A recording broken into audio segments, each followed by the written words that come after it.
Hello and welcome to Keep It Classical. Today we're finally moving on from the Renaissance and we're talking about the next epoch, the Baroque period. As we discuss this next period, I'll share a brief overview, some historical context, the general characteristics of this period, and what sort of listeners this period will probably appeal to. Let's not waste any more time. Let's get started.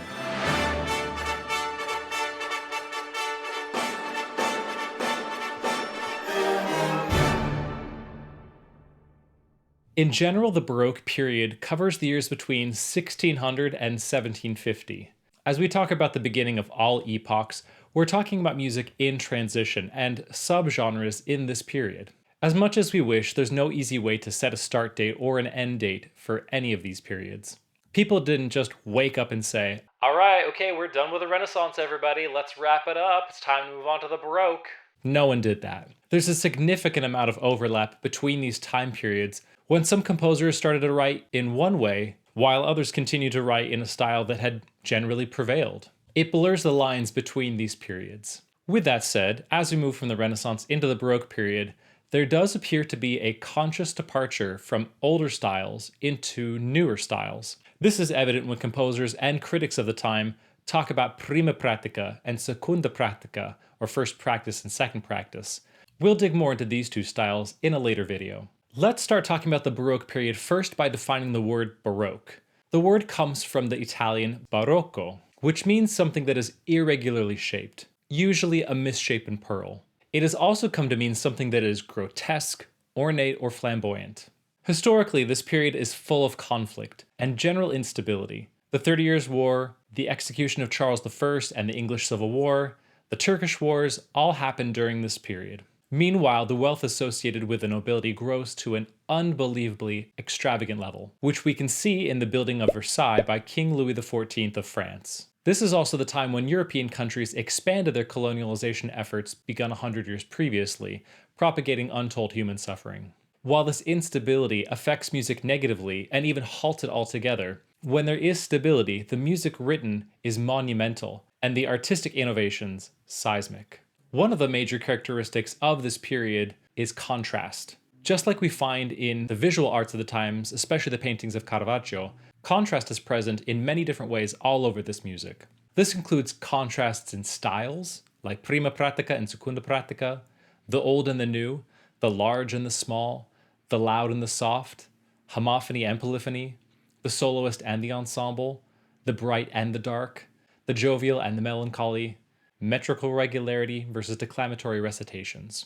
Another characteristic of music during this period includes the idea that words are more important than music, and that the music is now serving as a vehicle for the words and not the other way around. This time period features the creation of new forms and genres, including opera and oratorio.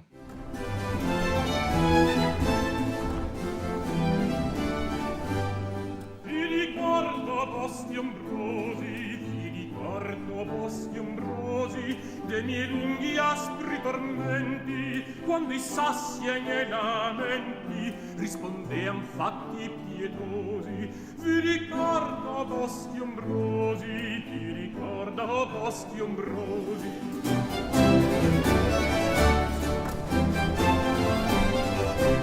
Small bands of musicians will also begin to expand and grow into the first orchestras, and instrumental music will begin to take off.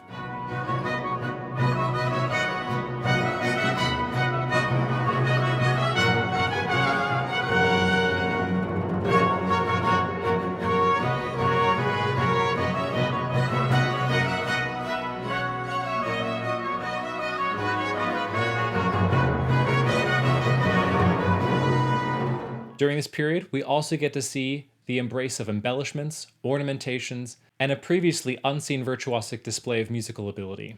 This helps create a new class of professional musicians which begin to tour all over Europe, drawing large crowds and demanding large performance fees.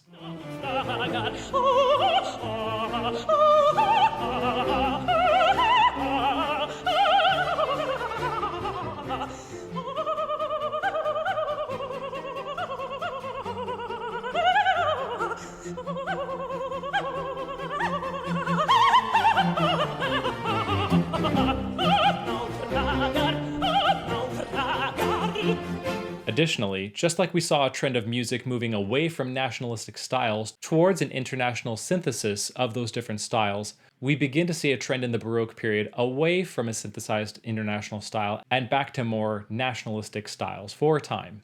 We can see this after the invention of opera, when the Italians and the French start to fight with each other about whose is better. Perhaps most importantly, we begin to see music evolving from modality to functional harmonies and what scholars will eventually refer to as common practice period and functional tonality. We'll go into more detail at a later point, but this is the idea that harmonies function in a way to serve different syntactic purposes. This will reinforce harmonic functions like the tonic, dominant, subdominant, medians, submedians, supertonics, leading tones, as well as cadential resolutions. So what sort of listener typically enjoys this period of music? It depends on which part of the Baroque you're talking about, but there's lots to enjoy throughout this period. If you enjoy musicals or other stage works, then there's lots to enjoy with opera, even in its infancy. If you don't like opera, but still enjoy drama, there are oratorios to enjoy. If you're into glam rock or hair metal, there's lots to enjoy with the virtuosic offerings of the late Baroque from the likes of Vivaldi and Handel.